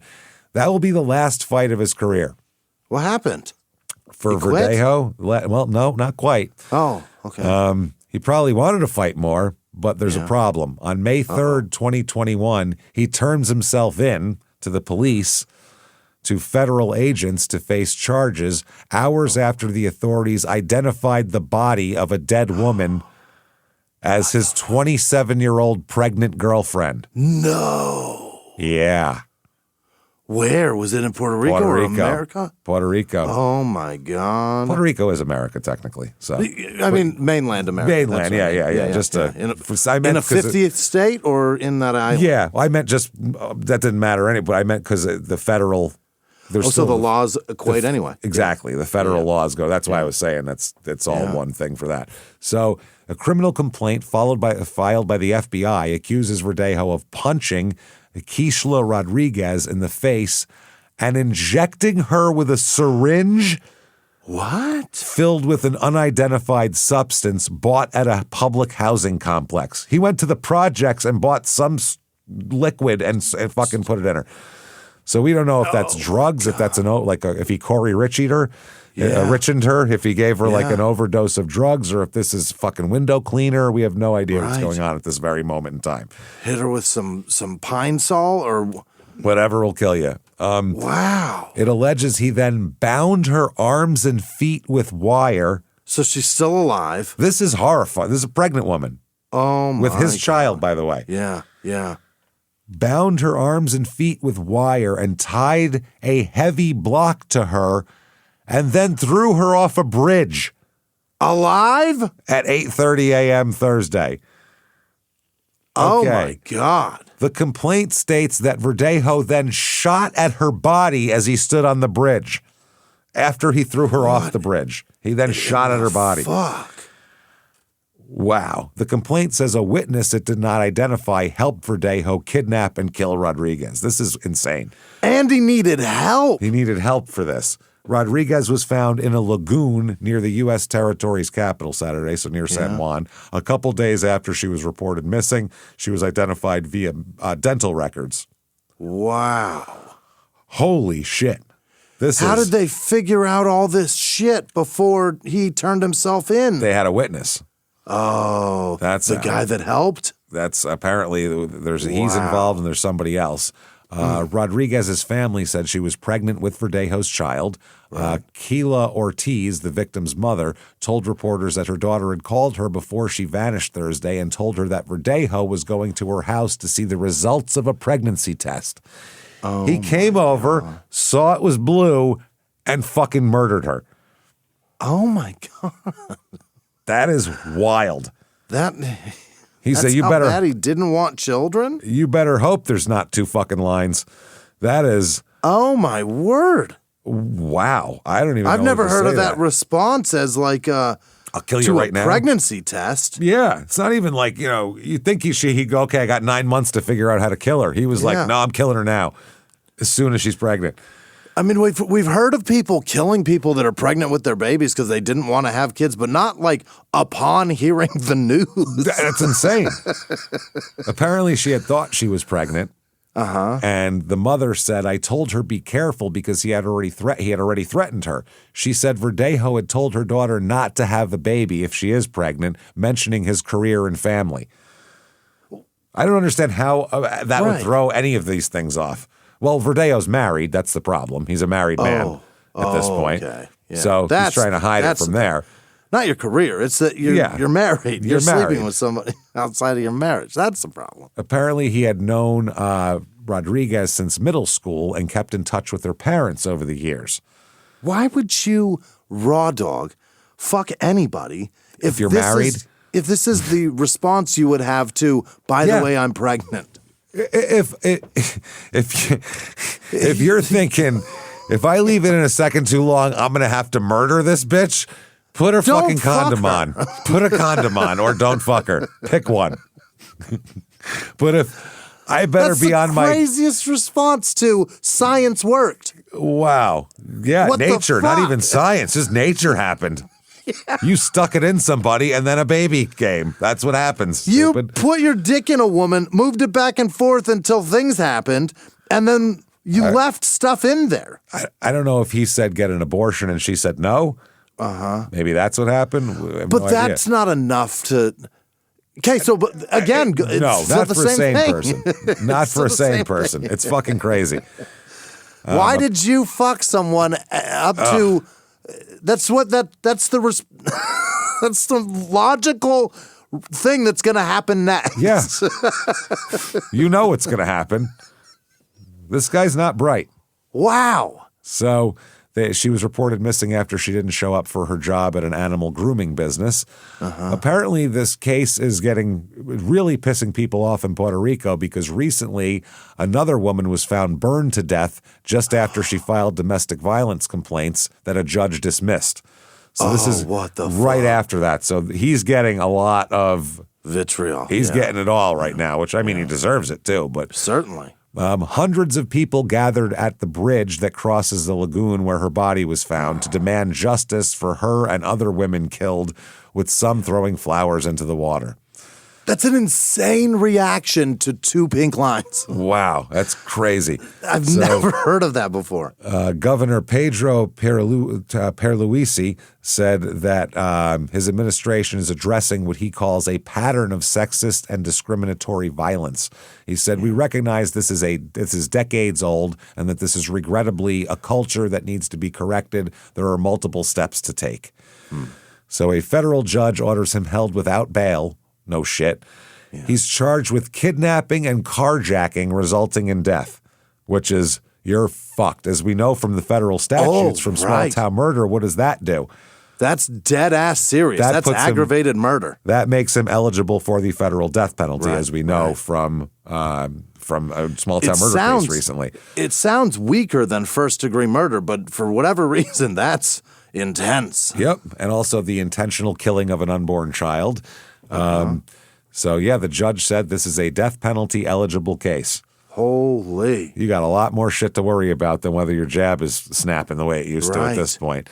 This is a 22-3 fighter? Yeah. 24-3, 24-3. Yeah. That's incredible. That's wild. His whole life ahead of him, and he just threw it off a bridge and fired a gun at it. After he injected it with something, wired it to a chair, tied heavy rocks to it, and threw it over the fucking bridge. Threw his career off a bridge like that, and then target practiced it. That's crazy. What an asshole. He's going to be held without bail. He's fucked here. May 6th, he's indicted by a grand jury. Oh, that's easy. And he's in a lot of fucking trouble. The grand jury indicted also his alleged accomplice, Luis Antonio Cadiz Martinez, who's accused of helping him lure. Her full name is Keishla Marlon Rodriguez Ortiz. Here, this was in the early morning hours of April 29th. Verdejo paid him in some way. That's why. Put money in his pocket. Yep. Many of the details surrounding this were provided by Cadiz, by his co-defendant here, who was cited in a federal complaint against him as a previously unnamed cooperating witness. Wow. The indictments are announced the same day as this woman's wake, which was attended by mourners from all across Puerto Rico who are outraged by the latest killing of a woman at the hands of a current or former partner. Rodriguez's death marks the 18th femicide on the island since the start of 2021.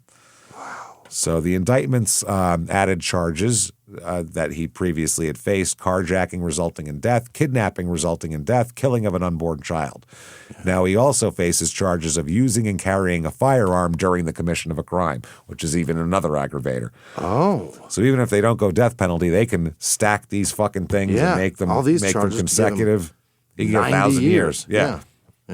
So the complaint filed alleges that Verdejo and Cadiz reportedly discussed ways to get Rodriguez to agree to a meeting near her home. Okay. According to the complaint, he's known her for about 12 years. He forced her into the car. Once there, Jesus Christ, he punched her in the face and injected her with an unspecified drug. That's when Cadiz took a more active role, allegedly helping Verdejo restrain her, tying her arms and feet together with wire, attached her body to a heavy brick. Now, the complaint does not make clear if she was still alive at that point. We're not sure if he did it even worse, threw this terrified woman into the fucking thing. But it says that he then pulled out a pistol and shot her too. By 8:30 a.m., her body was falling into the water below the bridge. Cadiz then helped Verdejo to try to get rid of Rodriguez's car. Cars are hard to get rid of, the whole car. A judge ordered Cadiz also be held without bail. They said both men are charged with pretty much the same thing. The indictment says each defendant committed the offense in an especially cruel, heinous, or depraved manner, which is exactly the wording needed for the death penalty. Also alleges substantial planning and premeditation. Wow. Her mother, Keila Ortiz, said, "Women, don't be quiet." She said, that's that. The woman's father said says all this stuff. He said he doesn't support the death penalty either, even for this, for his own daughter. He said, that doesn't solve anything for me. What's done is done. Let me remember every day who my daughter was. Which, that's how I feel too. A member of my family was murdered. We weren't all like, kill that person. It was like, how does that help us? I'm not going to bring them back. Keep her in jail. That's fine. So this one's different here. May 8th, 2021. Wow. Puerto Rico, they're talking about the victim here, and her mother says, let her be the last. That's the big deal here. So they're talking about her funeral and all of this thing and how this is a part of a bigger problem with people just killing their spouses and dumping them all the time. It's fucking brutal, man. This is a lot. It's a brutal crime that he committed. That's crazy. This is like Bruno Fernandez de Souza level of fucking crazy. Like, because he injected her with something too. Right. It's the same type of thing. He tried to inject her. He tried to inject her with something to make her lose the baby, and then he ended up killing her. So and had her drink shit too, right? Yeah, we have to redo that.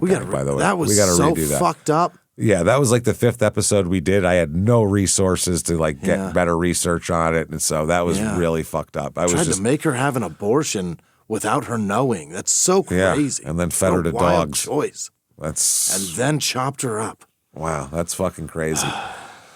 So anyway, they said this is her family. She was born with her own light, and that was what bothered the people who wanted to hurt her. That her light was too big, and they wanted to turn it off. Well, they wanted to turn off the one in her belly, I think, was the problem here. Yeah. He said, we want to tell women to raise their voice. Don't be silent. Let justice be done for Kishla, for all the women in the world. There's a nice picture of her at the dog grooming place. She's a pretty girl, too. Pretty young lady. This is crazy. Not that fucking matters, but I mean, if she was a dog, we would have said, hey, fuck her anyway. No. Who cares? She's got a picture of her at the dog grooming. I can't tell which one's the dog. I can't even tell. They're next to each other. I'm like, what are you, a Shih Tzu or a broad? I can't tell right now. Is that a dog backward or is that his girlfriend? What do you got? So that it's just so shitty that she had her own little life and she's dating a man. And who she's known forever, a married guy. Forever, yeah. The safety that you feel in that, too, has got to be incredible. You've known him since middle school. Yeah, he hasn't killed you he's yet. Very wealthy. Why would he kill you now? Yeah. Hasn't killed me yet. He kills other people in the ring for money, and then he spends it on me. Comes and we home have a nice time. It's great. Yeah. He doesn't tell his wife. It's wonderful. So Felix is sitting in his jail cell. Oh, boy. He's panicked. Got his partner with him, and he's got to feel it right now. He's got to feel, I am in deep shit. This is bad stuff. And it's not even like local government. It's the goddamn federal government. So he's in a lot of fucking trouble. He's sitting in his thing, and nobody's allowed to visit him also. No, that's a place. I don't know why, but they're sitting in there. But, they do let one person through. Oh, is that right? They let one person in to visit him, which is good. I mean, everybody deserves visits, I guess. You need company. But this is of a much different nature. Oh. There's a knock on the door, and it's Vince McMahon, everybody. It's Vince. He's back. Vince McMahon, whatever he is. 2 cells down. CEO of whatever the fuck, former, I don't know. You know who Vince McMahon is. And he says. He's the DUI and founder. And he says.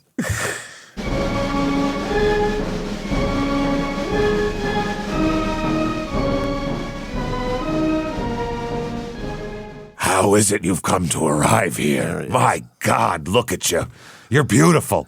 Yeah. You even have a tag team partner. This is amazing. It's perfect, but I have a proposition for you, all right? This is going to be the best. It's going to be the greatest event ever. Next year's WrestleMania. It's a tag team match, okay? Here we go. You and Adrian Peterson versus 10 pregnant women and 10 4-year-olds. It's going to be the greatest event of all time. You've never seen this. You get one syringe Yeah. filled with an unidentified liquid. He gets one stick, and you fight them all. The switch in the syringe. Here we go. Winner take all. It's going to be amazing. Look at you. Oh, God, I wish I could have killed pregnant women. My goodness, they would have caught me too. Damn it. I should have used my money for good, which would be killing people. It's the only thing I haven't done yet. I just smash into them with my car now. That's goddamn. Oh, I'm late. I have to go now. Poof, in a cloud of 1099s and horrible ideas. Vince is gone. And exhaust smoke. And exhaust smoke.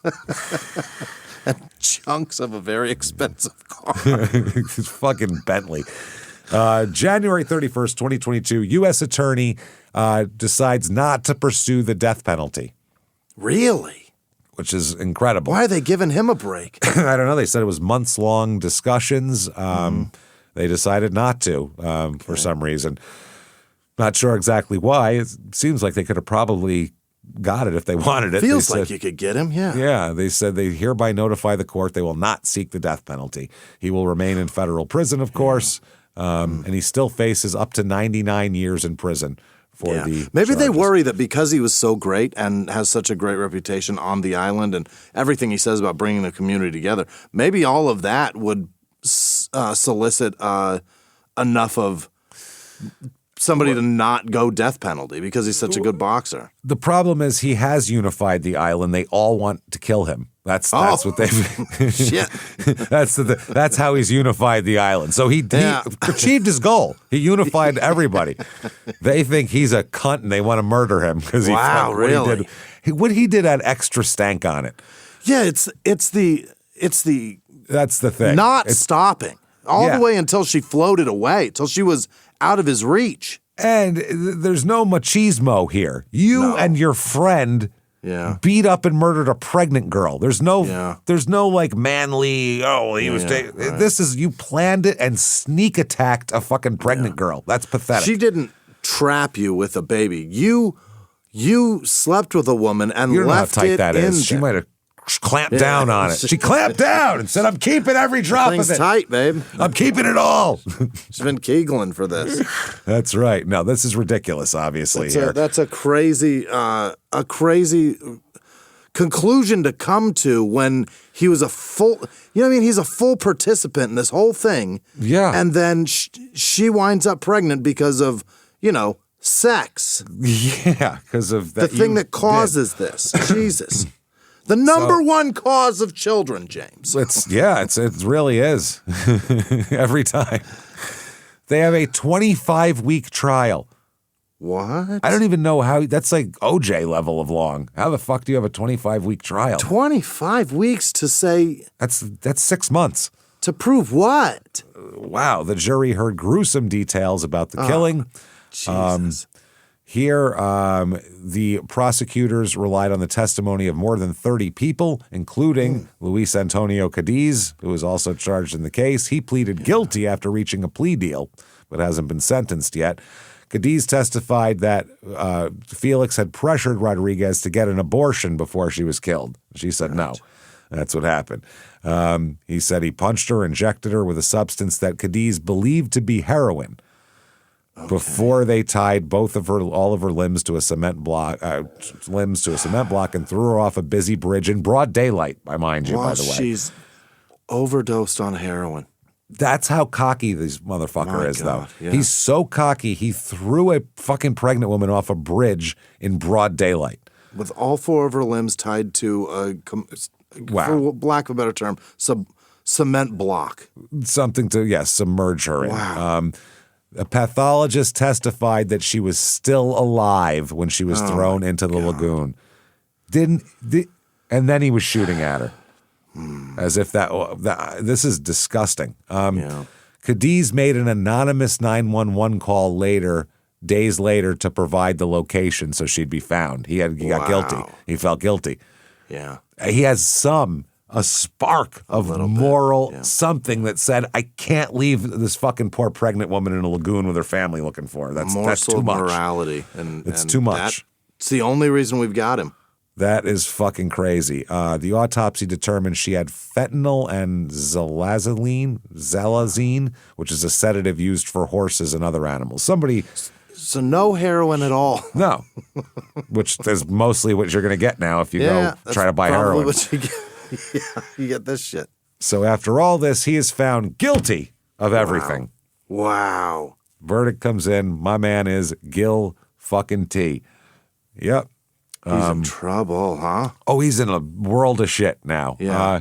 So November 3rd, 2023, in sentencing here, a judge determined, according to court documents and evidence presented at trial, that him and his co-defendant were aiding and abetting each other, committed a kidnapping, resulting in the death. They executed it, I guess, perfectly, I suppose. Yeah. Wow. They said also that he not only shot into him, he also later jumped into the lagoon in order to finish the murder. What? Yes. I guess Cadiz did that. So they said, well, let's see here. You want to sentence him? Let's get it over with. You, sir, may fuck off. Life without. Fuck you. Gone. So they said today's life sentence rightly holds Verdejo's responsible for the pain and suffering inflicted on his victims. To this day, the defendant maintains his unrepentant attitude. Like Verdejo knows now, anyone who commits cold-blooded crimes of violence in violation of federal law will be prosecuted to the fullest extent of the law. Yeah. In cases such as this one, regardless of the outcome, there's no way to restore what has been lost. The only salve we can offer the victims' families is to do our work zealously and without rest until justice is served. I believe we've done that here, and we pray that it'll give them some peace. So, yeah, the FBI was in charge of the investigation with close collaboration and support of the Puerto Rico Department of Public Safety, Puerto Rico Police Bureau, and Puerto Rico Department of Justice. And, yeah, so he is fucked. He is done. They said the sentence should serve as a lesson for others. It doesn't matter how much fame, money, or power you think you have. If you break the law, you will have to respond. Well, if you kill a person, you'll have to respond. For the most part, you can get away with a lot of shit, but not this. This is too much. You can get away with a lot of shit. We've done this show. You don't disappear a pregnant woman and her baby. That's wild. Think that you're getting away with it. This is episode 503. You've heard a lot of rich people getting away with a lot of shit on this show, but murder is too far. Murder, stay murder. Murder, stay murder. That's as they say on The Wire. As the bunk once said, murder, stay murder. Yeah. So he's in deep shit. He's sitting here, and later on, he's actually going to be saying that people are mean to him in jail. Oh, is that right? They surprisingly enough don't like you? Is that Isn't right? that weird? I feel so bad for him. Don't you feel so bad for him? I really do. I feel terrible for him, but not nearly as bad as I feel for Felix Verdejo, a slicer tech at Quaker Made Meats in Reading, Pennsylvania. What is that? It sounds like prepackaged meats that he slices. Yeah. Wow. So that's in that poor bastard. Felix Verdejo, auto painter at Automotive Finance Corporation in Davao. I don't know where the fuck that is. Some other country. A hell of a fucking car, though. His profile picture is him sitting at a laptop, the biggest smile with two big thumbs up like Borat. He looks just like Borat, sitting like I'm happy foreigner person. This poor bastard. I clock in and do work now. Yay. And finally, Pontiac. Felix Verdejo, who works at Hotel Mercury in Spain. This poor bastard also. So yeah, he's sentenced to life. He's asking for a retrial. What? His defense files a retrial motion claiming that his co-defendant's statement was manipulated by his lawyer to shift all the blame onto the former boxer. Okay. Who the hell else? Why would this man kill her? Right. Is it his jizz that did the fucking the magical fucking potion, or is it what are we talking about here? And it doesn't matter even if he did most of the murder stuff. It's Felix's doing. He's the one who paid him to do it. You're the reason that matters. That she's dead. That is crazy. The 20-page motion alleges the existence of new evidence that could be key to proving his innocence. Oh, I can't wait to see it. Wow, very least raise reasonable doubts. about his guilt. They said the main witness here that linked him was his co-defendant. They said he lied during the trial at the instruction of his lawyer. Oh. They argue that Cadiz was advised to alter his statement and place all the blame on Verdejo. They said that alone would be enough to overturn the verdict and reopen the case. Mm-hmm. Wow. Cadiz admitted that he withheld information and manipulated his testimony in collaboration with his lawyer, is what they're saying here in this filing.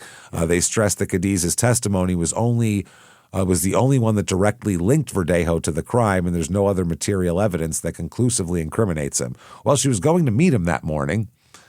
Yeah, and what are we talking about? Break the news about her pregnancy test. Yeah, well, what are we talking about here? The defense also mentioned that other key witnesses, such as Verdejo's ex-wife, very important to say that.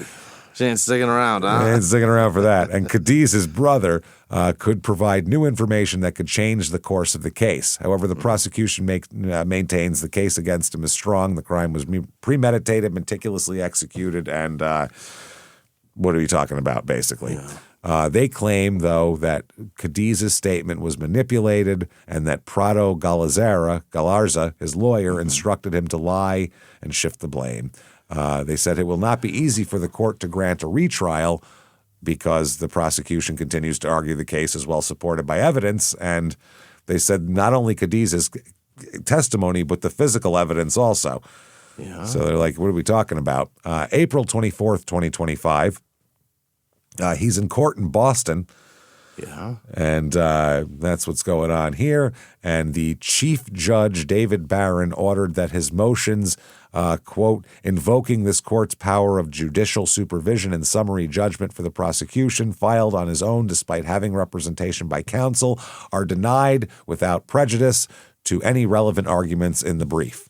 Mm-hmm. So he's fucked, in other words, and he can't afford his lawyers anymore. Yeah. So after a dismissal in January, Verdejo pressed the claim with motions filed by himself, not through his attorney, which is what I guess the court told him to do, but they said no. They said that his motion for summary judgment is based on the grounds that the federal court in Puerto Rico did not have jurisdiction over the case because it did not occur in federal territory because the Commonwealth of Puerto Rico ceased to be as territory of the United States since 1952. That's his filing, which is complete horseshit. That's why they're allowed to vote. Yeah. And when a hurricane happens, we send fucking shit down there. Tremendously, yeah. So there's a problem. There's a reason for that. There's a reason why they're allowed to travel to the United States mainland all they fucking want because they're fucking citizens. So that's how it works. The motion argued that the facts in the indictment did not affect interstate commerce. It also insisted that he should never have been prosecuted by the federal government but by a Puerto Rico state court. For its part, the U.S. attorney responded by saying that his arguments are unfounded. And they said federal courts have the jurisdiction to try criminal indictments as long as the indictment alleges a crime under the criminal laws of the United States. Right. And it is a territory, so what are you talking about? And that's pretty much what it was. May 28th, 2025, they say access to restricted documents spark new controversy in this federal case. Mm-hmm. Okay, in a motion filed Tuesday, his new lawyer before the Court of Appeals for the First Circuit in Boston requested access to the entire file without restriction. He said, I request access to the above-referenced defendant's file, including those designated as restricted, parties only, sealed, or ex parte, in order to review the entire record on appeal. He's like, I'm a new lawyer. I have to see everything. Right. I have to catch myself up here. The U.S. government does not object to the counsel's request. However, it should be clarified that access should be limited to documents to which Verdejo's previous attorneys already had access. So you're not getting new shit. That's what they said. So it doesn't look like it's great here. They said the prosecution said that, or the judge, by the way, when he handed down the sentence, he had a good stank on it here. He said that you ended the lives of two people in a horrific way. The level of cruelty added to the tragedy that led to these unfortunate events. Those lives, as well as those of the family, have been changed forever. There's no way to go back on this. Right. No, I would say not. This is her mother called her a good girl, so noble, so loving, always helping people in need, so familiar. And I will say, the chicks who do dog grooming are fucking nice people usually. They're pretty really cool, nice people. Yeah, those are usually real cool fucking kind people if they're willing to do that. So that's not an easy job. Oh no, that's hard. Those motherfuckers bite. Oh, you have to still be nice to them, and they could be shitty to you. And I mean, it's got to be wild how many people bring a fucking terribly behaved dog and goes, your problem now. Give it a haircut. You figure it out. What? Good God. Groom this monster. We have to bring Benny all the time. To get haircuts? The Cane Corso, not to get haircuts. He's the Cane Corsos of such thick fur. To do it at home, it's like, it's fucking impossible. He's too big to get into like a tub or anything too, so you just can't do it. So we send him to this place down the street, and luckily, thank fuck, he's like nice because a great behaved dog.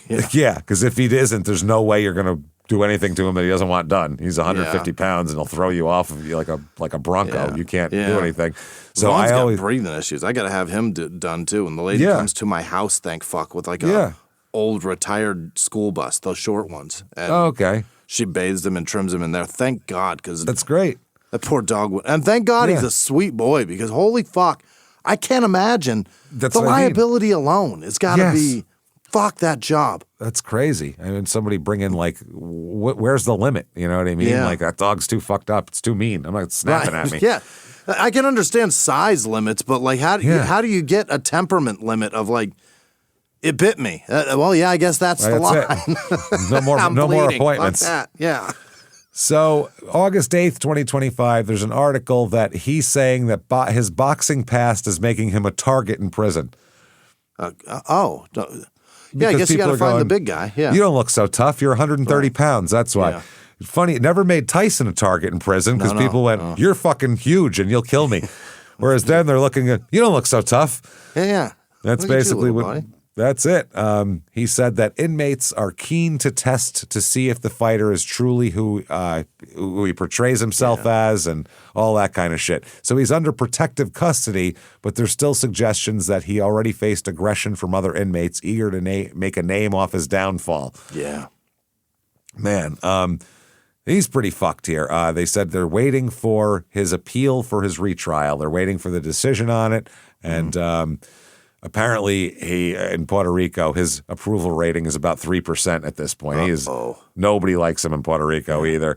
January 12th, 2026, his petition is officially denied. Done. For a retrial. He is getting ugats here. Nothing.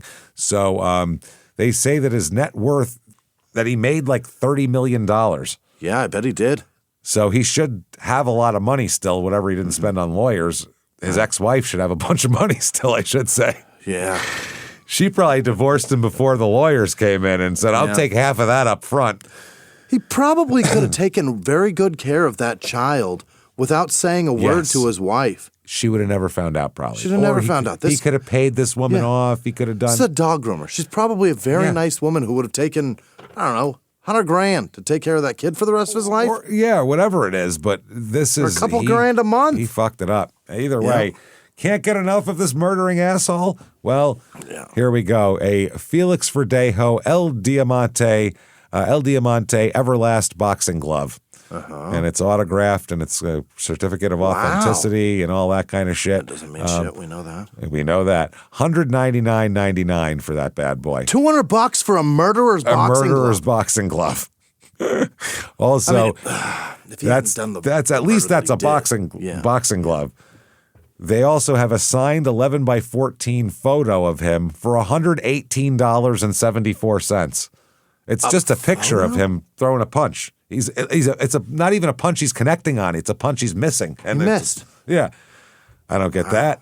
And also a Felix Verdejo, what is this? Nameplate for signed gloves and trunks. One of those. It says the Diamond. Career record 27-2 with 17 KOs. He had 3 losses. Didn't he? I thought he had 3, but I guess not. He did. Thought he did. He got 2 decisions and a knockdown, right? I thought so. Two TKOs and a decision. Might have been just 2. I swear to fuck, it's 3. Either way, that's what it says on the plate. $7.95 for that. So there you go. That's Felix Verdejo, and what an asshole. I'm just gonna Truly. And he did nothing wrong his whole career. Seemed like everyone listens probably going, where's this going? He's got, is he going to start getting brain damage and start, getting into the brain damage crimes? Worse. Maybe that accident gave him that little extra brain damage. Maybe enough. That he couldn't handle. But he's an asshole, though. That is a particularly shitty way to do what he did. One of the worst ways to break up with a girl. I would say. And if you wanted to kill her, go over there and put 2 slugs in the back of her head like a fucking... like a man. Like a human being. Yeah. Like a grown-up. Like a fucking grown-up. This is just crazy. A disgusting thing to do. This is like something you'd have to make up in a story to go, okay, what if I do that? Oh, that's not good. Well, I could throw her off a bridge when she's still alive. That'd be cool. Like, it's insane. If this is your outcome to and your reaction to a woman being pregnant, don't fuck women. No, do not fuck have sex. Or find ones that love it in the ass. I don't know what to tell you, but this is... Get a lot of blowjobs, man. You do not like vaginas, let me tell you, sir. So there you go. There is Felix Verdejo. Hope you hate him as much as we do. He's a dickhead. That's a bad person, man. Yeah. He went from like being on the verge of the next big thing, I'm going to be the next Tito Trinidad, to fucking scumbag murderer. So throw it all away. Wow. There you go, everybody. If you like that show, tell the world, tell everybody that'll listen. Get on whatever app you're on. Give us 5 stars. Post on social media. Do all that good shit for us. It really does help drive the show up the charts and gets more people to listen to the show, which helps us out a lot too. So thank you for doing that, everybody that has done that. Follow on social media at Crime and Sports. Head over to shutupandgivememurder.com. Get all your merchandise, everything from coffee cups to skateboards. It's all on there.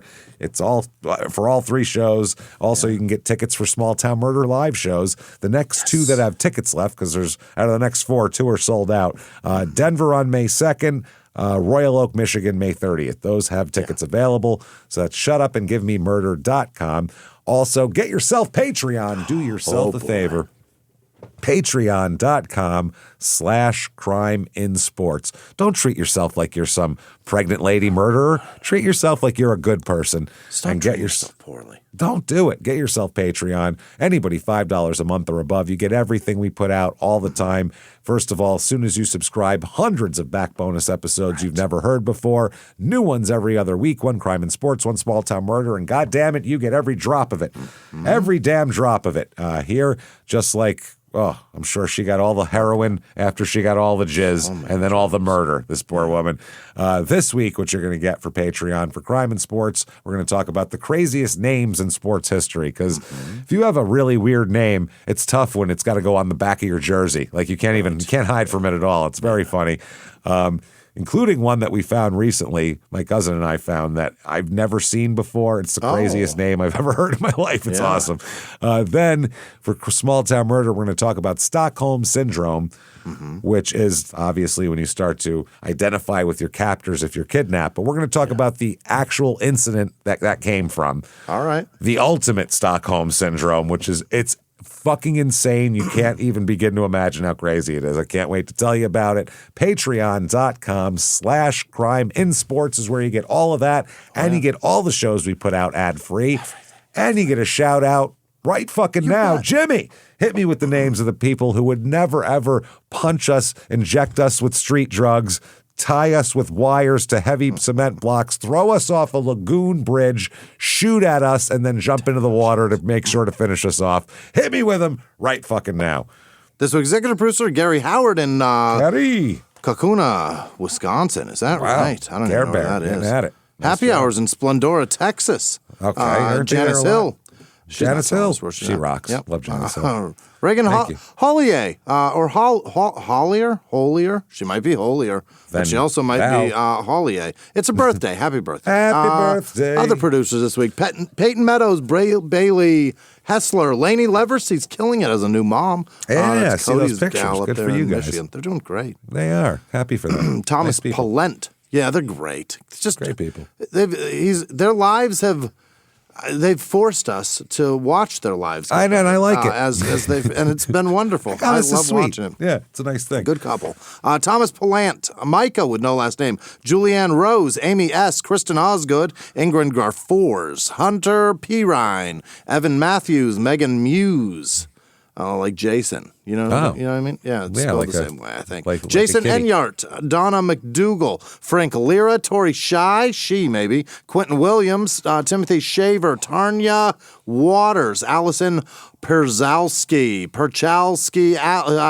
better known as Alley Cat. Siana with no last name. No, it's Siani. Maybe it's Shawnee. Siany. What is that? Sia, New York? S-I-N. I don't know. S-I-A-N-Y? Yeah. It's Shawnee, I guess. Is that C? Yeah. Maybe. EOE, do that one. Equal Opportunity Employer.